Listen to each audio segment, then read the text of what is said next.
Move to questions to the Minister of Education, and I call Michael Copeland. Mr. Copeland. Thank you very much, Mr. Speaker. Question number 1, please. Thank you. Development proposal number 236, which proposes the closure of Dundonald High School, was published by the South Eastern Education Library Board on the 16th of April 2013. The statutory 2-month consultation period will run now up until the 16th of June. This provides the opportunity for anyone who wishes to express an opinion on the proposal to do so directly to my department. Once the consultation has ended, I will make my decision having considered the factors involved and comments received based on what I believe is the best educational interests of the pupils. Given my role as decision maker, it would not be appropriate for me to comment further at this stage.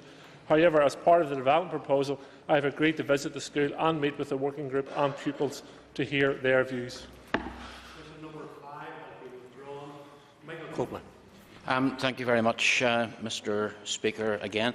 And I have listened to what the Minister has said and understand that his room for comment may be somewhat limited. But I would ask him, can he consider providing assurances to the House today that a final decision has not already been taken with regard to Dundonald High School? In other words, if this school can prove that it has the support of the community, and perhaps more importantly that it can achieve results which are satisfactory, is there any chance that it can stay open with the support of his department? I can absolutely assure the member, and indeed the community served by the school, that there is no decision made in regards to this matter. There has been a development proposal published and we are going through that process. I will not make any decision until after the consultation process is closed, and indeed until after I have met the school and particularly the pupils within that community. Robin Newton. Mr. Newton. Thank you, Mr. Speaker. The Minister is on record as acknowledging the problems of underachievement, particularly in Protestant working class areas. Dundonald High School is such a school. I wonder, will the Minister give consideration to all of the plans that the school bring forward, and that not only closure, as has been the theme of the consultation, is the only option? Again, I can assure the member that I will listen and read carefully the proposals brought forward by the school and by the community around the school.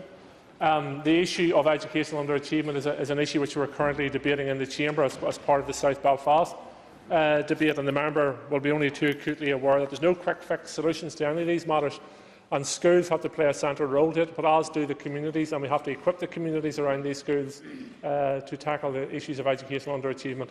I can assure the member that any proposals coming forward that are imaginative, that address the needs of the community served by the school, that are serious about tackling educational underachievement, I will take into careful consideration before I take any decision in regards to this matter. Chris Little. Mr. Speaker, I thank the Minister for his answer so far. Can I seek the assurances of the Minister that he will take into account the high volume of special educational needs that pertain at the school and the response that the school provides in relation to those? Yes, that will form part of my decision-making process in regards to school.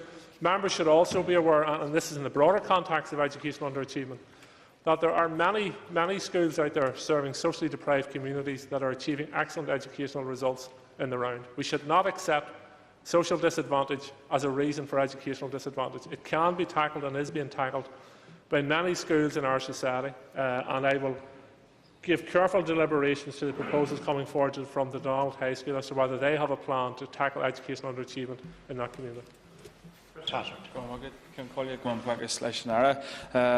understand the Minister's ability to maybe answer some of these questions limited because of obviously the role in the process, but can the Minister maybe comment on the educational attainment of Dundonald High School and perhaps what factor this will play in any decision on the proposal that comes forward?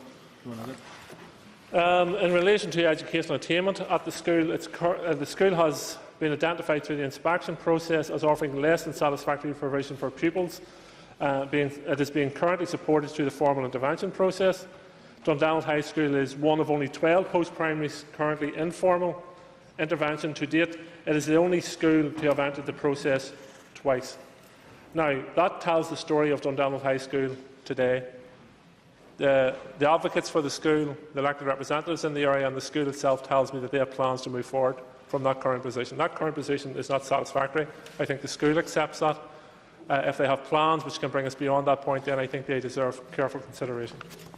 Raymond McCartney. Mr McCartney. Question number 2, please. The 4 development proposals relating to the Woodland Speech and Language Unit were published on the 22nd of January, and the statutory 2-month period during which comments could be sent to me directly ended on the 22nd of March. I also visited the unit during this period. This is a complex matter, and it was important for me to take time to consider in detail all information I have received. My decision will centre on the best interests of the children involved, and it is crucial to get the provision right for these educationally vulnerable children. I am therefore not yet in a position to announce my decision and can make no further comment on the Woodlands proposal at this time. I can, however, assure the member that I will not unduly delay any decision on the proposal, but I must ensure that they are comprehensively assessed and all pertinent issues considered. Raymond McCartney. Can I thank the Minister for his answer and indeed acknowledge the fact that he did visit the Woodland Unit and indeed hosted the meeting here in the Assembly with the Foyle MLAs. Will the Minister, and I know what he has said, will he ensure that the consultation process and his decision-making process be informed of the fact that the children have always received first-class education provision at the Woodland Unit? Going Boegas, and Val Asen-Cash. Thank the member for the question. Yes, I can assure the member that any decision I make will be centred around the quality of education currently available to the young people in the unit. I did visit the unit. I have to say I was very impressed both by the pupils and the staff and the Board of Governors' presentation to me on that day. I have since had a delegation from the Foyle MLAs who have all, either as a group or individually, lobbied to maintain the unit. And I have recently had a visit with MLAs and parents and teachers from the school. It's a quite complicated proposal as there is 4 different development proposals affected by this. They have to give them careful consideration. There is the legislative basis upon which the proposals were brought forward that I also have to give careful consideration to, but I hope to be in a position very soon to make an announcement. Mr Ramsey. I thank the Minister for his response, albeit I was hoping he was going to come with a bit of good news today for the MLAs who have been lobbying. Could I ask the Minister, would he sincerely reflect upon the testimony of the same parents that attended the meeting and reflect sincerely upon the specialists in this area, and that's the Royal College of Speech and Language Therapists, who are saying fundamentally this is a model of good practice and a model of excellence? Thank the member for his question, and of course I will reflect carefully on the testimony of those parents who we have met, both along with yourself and the other MLAs as part of the delegation, and the day I was at the unit. I have to take into a number of factors into consideration here, and that's why there's been a slight delay in relation to this matter. I have to balance the legislation against what is currently happening on that site, and what's happening on that site currently is good education. The young people and their families are benefiting, and that's at the end of the day the bottom line. But I have to be assured that if I make a decision to retain the unit, that I'm not in direct conflict with any legislation, and that at some stage down the road it doesn't run us into more difficulties. There was a famous quote about law, which I can't repeat in the chamber, but sometimes you run into that scenario. So you do, and I have to ensure that we don't run into unnecessary court cases at a later date, but I am taking all matters into consideration. Thank you, Mr Deputy Speaker. In considering the situation in relation to woodlands, the Minister makes reference to equality of education. Will he also ensure equality of employment when it comes to the way in which those teachers who will be required to work in other sectors won't in 2 years' time end up having to be on the dole as a result of the discriminatory practices of CCMS? The question must relate to the question on the order paper. Order. Question 3. I have earmarked £2 million to be spent in each of the next 2 years on a new community education initiative to address specifically the high levels of educational underachievement in working class communities. The programme will join up community-based and school activity in a coherent way. It will promote partnership of voluntary and community organisations and schools to provide educationally focused programmes in communities with particular concentrations of educational disadvantage. The projects delivered will include initiatives such as high-quality educational after-school programmes, parent education programmes, GCSE, Easter schools and summer schools to support the transition of pupils from primary to post-primary school. My focus is to provide a coherent, sustained and effective evidence-based interventions that break the cycle of deprivation and educational underachievement in some working-class communities. High-quality teaching and learning are at the core of tackling educational underachievement, and I have a suite of policies in place to raise standards and tackle educational underachievement in all our schools. However, children's educational performance cannot be divorced from other aspects of their development and what happens to their families and communities. That is why I brought forward a programme which will share expertise and skills across sectors and organisations to address the learning needs of the children, young people and their families. I would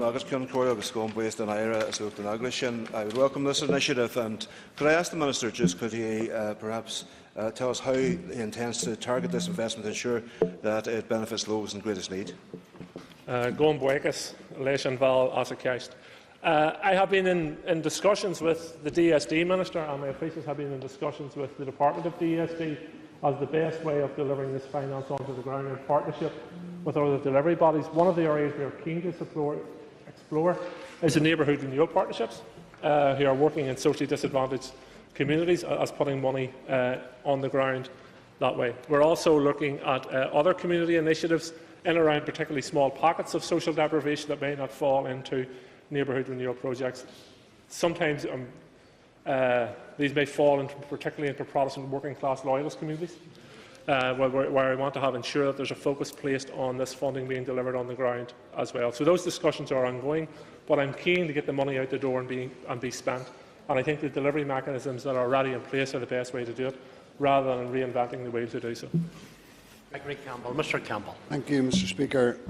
All four of my children came from a working-class home in a terraced house and went to a grammar school. Can the Minister ensure that the £2 million that he's alluded to each year will widen the gap, narrow the gap, and widen the availability of grammar school places so that other working-class children, like thousands before them, can get access to grammar schools rather than pursuing an ideological hatred of the same? Well, I learned a long time ago that hatred is a wasted energy. And it might be something the member might want to think about and contemplate on as well. It is a wasted energy, and it also corrupts your mindset and thinking. I'd also suggest that the member goes away and looks up exactly what's happening in education now, because this talk about grammar schools and non-grammar schools, actually the lines are becoming so blurred now that it is almost unrecognisable. You do not have to go to grammar school to go to university. You do not have to go to grammar school to study an academic career. And indeed, many of our young people going through our grammar schools are now taking a role through the entitlement framework of following vocational courses. So I suggest the member does a wee bit more research into the current state of our education system than it was. And I don't know the age of the member's children. I'm not going to nosy into his personal business. But it has changed over this last 5 years, 10 years. And in the next couple of years, it is going to change again because of the implementation of the entitlement framework. So are working-class children going to benefit from the changes I've introduced? Yes. Did the previous system benefit working-class communities? Maybe 3 or 4 decades ago, that argument might have stood up. But all the independent evidence now says it doesn't. And I can assure the member that I have no hatred for any sector of our education system. But if he's going to accuse me of having ideological warfare in these groups, is he going to accuse the same of the United Nations Committee on the Rights of the Children? Is he going to accuse the same of our local Human Rights Commission, the National Association of Head Teachers, the Irish National Teachers Organisation, the Ulster Teachers Union, the Catholic Bishops, just to name a few, who are all opposed to academic selection? So it's not just the Sinn Féin rant. Sinn Féin has its own opinion on these matters based on the evidence brought to us, but many, many other organisations out there, highly respected international organisations out there, share the same view. Academic selection is the wrong way forward. Because it benefited your children, I'm glad it benefited your children. It is not benefiting all children, and that's the problem. John O'Dowd. Mr. Speaker, last Friday I witnessed many people learning to read and write for the first time, and others achieving outstanding results. They weren't in a grammar school or secondary school. They were in McGilligan Jail. Minister, can you tell this House when that will stop, when people don't have to go to jail to write their own name? Well, and you're right. When we look at our jail system and we look at those who are going through our jail system, they most likely will come from a socially disadvantaged background.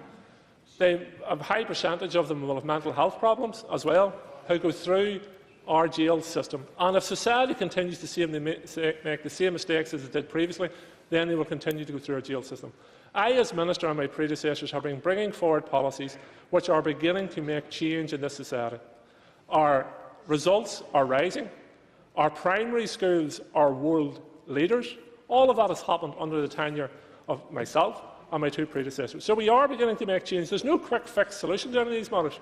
But the members opposite, even refusing to debate or discuss the issue of academic selection without trading insults or smart comments or giggling in the seats opposite, isn't going to benefit anyone. And another lesson I learned very early in life, Mr. Campbell, you might be interested in, you should never believe your own propaganda. And the members opposite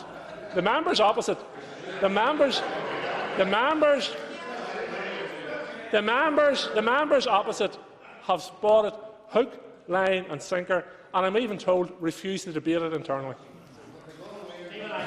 Mr. Agnew. Speaker, could I ask the Minister how, in an age where we have school league tables and schools are continually judged on how their highest achievers perform, how we get a better assessment of schools which exist in areas which have had generational underachievement to show the journey they take children from, so where a school maybe isn't getting good high GCSE results or high academic selection results, former 11+, etc. How the work of those schools in bringing children a longer journey can be recognised? Well, my department does not publish league tables, and it will not be publishing league tables at all. Some of our local newspapers publish league tables. That's a matter for them to defend. It's not a matter for me to defend. I don't think they add any value to the education debate whatsoever. In terms of how we measure educational attainment, our education and training inspectors, when they go into schools, look at the whole range of issues which affects a young person's learning in the school and judge the capabilities of a school on those matters. But I go back to my point, which I referred to in a previous answer to a member. There are schools out there serving socially deprived communities who are achieving excellent results for all their young people, and they're adding value to those young people. So social disadvantage is a cause of educational underachievement. We should not accept it as the predetermined outcome of anyone living in a socially deprived area. Now should we allow any of our schools to accept it as a predetermined outcome. There is ways around this, there's ways of doing it. Some of it comes down to resources, I accept, but not all of it comes down to resources. It comes down to practices and the methodology within the school and the determination of the school to break the link, and indeed the determination of the community surrounding the school, the parents, the Board of Governors and their elected representatives in the community to break the link as well. So there's different ways of measuring education. I do not measure them by league tables. Mr. Ross. Mr. Ross. Question number 4, Mr. Speaker.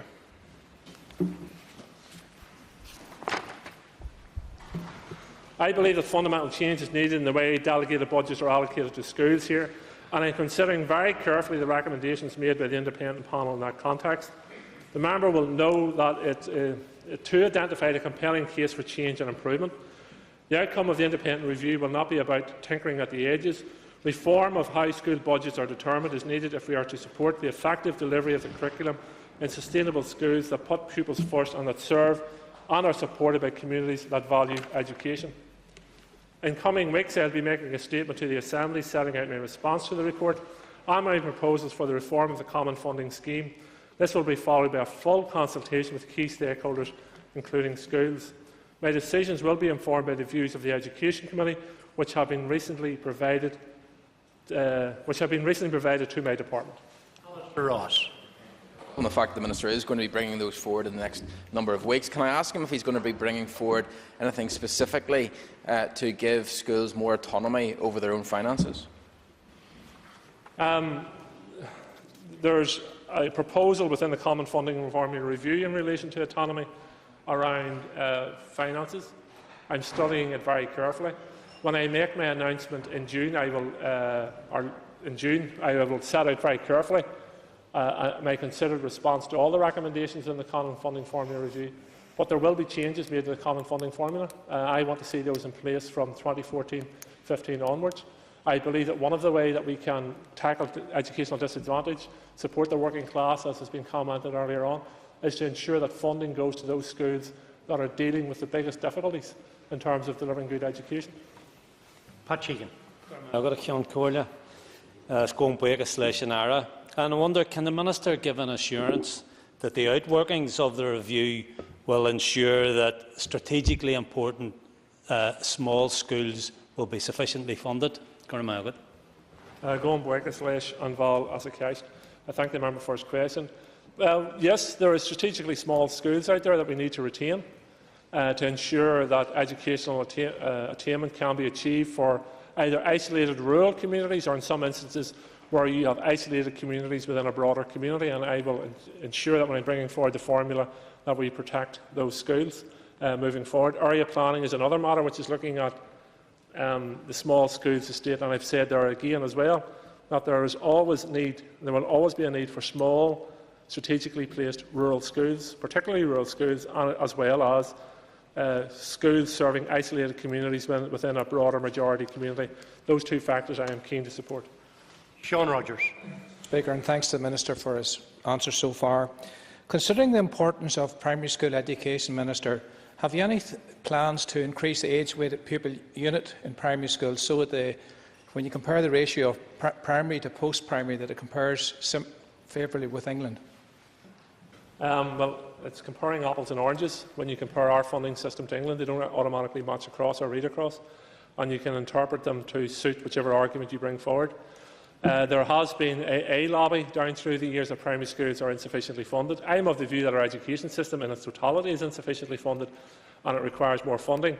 But if I was to change the age-weighted pupil unit to favour primary schools more, that money has to come from somewhere. It's going to come out of the system, it's going to come out of post-primary, it's going to come out of nursery, it's going to come out of elsewhere. So the Salisbury report touches on this issue. I will consider the recommendation very carefully before I make a final decision. But it's worth noting that in terms of surpluses in our schools estate, there's somewhere in the region of £43 million in surplus being held by schools. Many being held for valid reasons for schools planning into the future. Some schools refer to me and say it's for a rainy day, and I reply that it's actually raining. You need to start dealing with its surplus. But the majority of that surplus is held in the primary school sector. So where there's a significant surplus of funds within the primary school sector being held, and each school will have a justifiable argument for holding it. But as we move forward with more stringent and tightened budgets, we have to ensure that every penny out there is being spent wisely. And if large reserves are being held, I am of the view that those reserves now need to be brought into action and start to be spent, and the money going back into the education system instead of being held in reserve. Mr. Speaker, the review called for the introduction, Minister, of an equivalent to a pupil bonus scheme, something my party called for in its conference last year. Can the Minister detail whether any Commission work has been done within his department with a view to taking this forward? Well, one of the reasons why the review was brought forward, and if the member checks the terms of reference, is to ensure that our policies are in line with our budgets and our financing mechanisms. And one of the key areas we wanted to tackle was social disadvantage. And that was a key part of the terms of reference for the Salisbury review. The recommendation has come forward that there should be a weighted contribution towards those children from socially deprived backgrounds. Again, I will take that on board along with all the other recommendations moving forward, but I am of the firm view that if we were to tackle educational disadvantage, then we have to equip schools who are dealing with socially disadvantaged young people with the finances to do so, and Bob Salisbury has given us a formula to do that. Question number 5, withdrawn. Trevor Lunn. Thank you, Mr. Speaker. Question 6.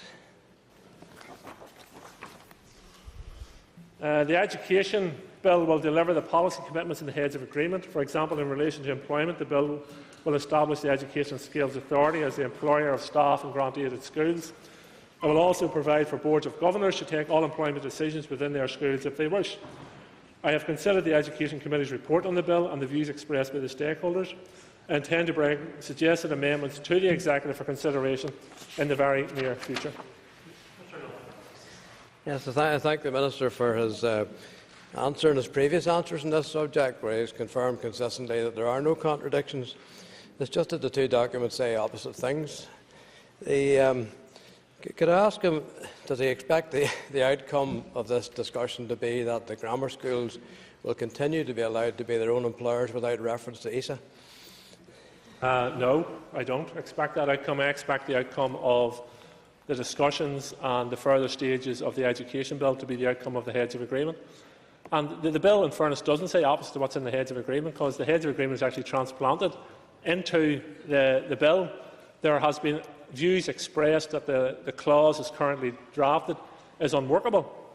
Now, if someone came forward to me with a more workable draft, or a draft which they believe brings forward the Heads of Agreement, then I am happy to explore that further. But many times these concerns have been expressed to me by employees of the schools estate out there, that they want to be treated in a fair and equal manner to all other employees in the school system.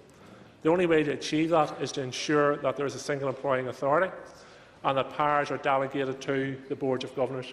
I think I've used this reference before. Members will remember that when the institutions were brought back together in 2007, one of the first industrial actions we faced was those from classroom assistants who wanted a fair and equitable pay deal.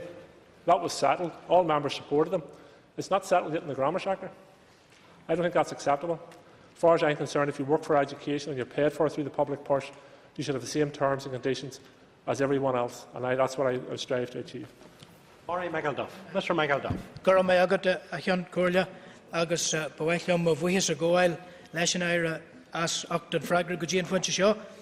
Can I ask the Minister how the establishment of the Education and Skills Authority will assist in terms of improving educational attainment across the various sectors?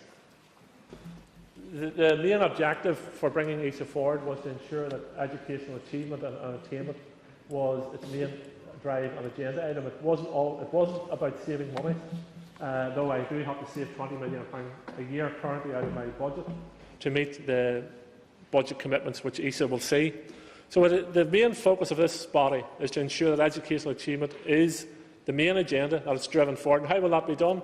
We'll have all the bodies around the table in a strategic body, not simply looking after their own sectors, but looking after the well-being of all children within our education system, learning from best practice, learning from international best practice, and ensuring that the limited resources we have are directed into schools rather than administration. Danny Kinahan. Thank you very much, Mr. Speaker. Thank the Minister for his answer. I am sure, like many here, I'm now completely confused on the Heads of Agreements. Does the Minister feel that the Heads of Agreement are workable, or are they being rewritten, or have they been rewritten? Your state of confusion never ceases to amaze me. I don't think you're as confused, however, as you led on to be confused. You're opposed to ISA. As a political manoeuvre, your party has decided that we'll oppose ISA, not because they don't believe it to be the best way forward for education, because they believe it as a wee battering ram against the DUP. So your decision is political. So the education arguments I'm putting forward aren't going to make sense to you, because I'm not answering the question you want answered. You're asking a political question about your party's political programme to oppose the DUP on ISA and act up to the grammar sector that you're more grammar than the DUP are grammar. And do you know who loses? Do you know the sector which loses out of that is the controlled sector. The sector that loses out of it is the sector which was only mentioned twice in the 8-hour debate about ISA when it was first brought into reading. And it was only mentioned twice, once by the Chair of the Education Committee and by the Education Minister. That's the only people who mentioned Protestant working class communities in the 8-hour ISA debate that was held in this chamber. So if you want to out-grammar the DUP, you turn on. But I'll tell you who will be left behind. Ordinary working class Protestant communities and the controlled sector. Because without ISA, there will not be a controlled sectoral support body. The member clearly shows his confusion again. Because if he wants to know if the Heads of Agreement are being redrafted or rewritten, you'll find that they were actually brought forward by the First and Deputy First Minister. And I have no indication that they are being rewritten or any wish to rewrite them. Are they workable? Of course they're workable, if people want to work them. And that's the key to it all, if people want to work them. Question time. We now